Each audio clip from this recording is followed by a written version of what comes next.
Thank you for your lectures.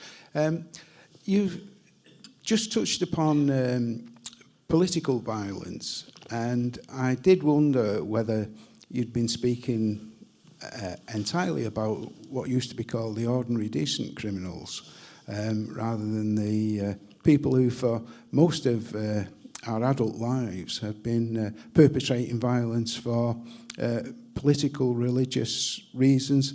And I just wondered, do you have to attenuate your programs to cope with these people? And just how efficacious are they? Well, that's a very good point, because of course people who are killing for political reasons have always been a bit different, and they see themselves as different too, of course.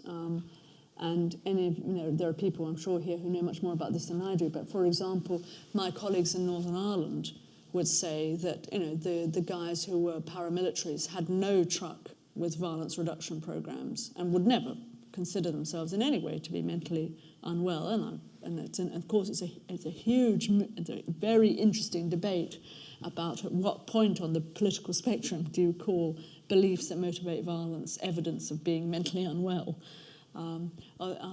So nothing of what I've said applies here to terrorism. Nobody's ever attempted to treat terrorism with prison interventions. But of course, actually things have changed quite a lot, of course, since the Troubles, and the young men and women who identify with violence as a part of a religious identity is a whole new ballgame that the prison service is just trying to get its head around. And there are quite a lot of interventions trying to manage the development of a type of radical, violent theology in prisons. And we do have a number of young people who do convert to variety, Christianity sometimes, but Islam perhaps more often, as part of an identity after the offence.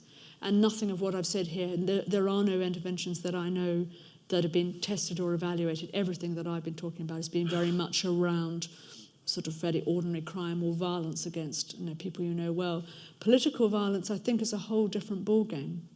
I think that it's very hard to know what to make of that, or what's going to be most helpful. But it does look as though, and it's very apposite we're talking about this, it does look as though that probably we have to change things on the outside in these communities. The whole prevent strategy, of course, has been about trying to stop young men and women becoming radicalised.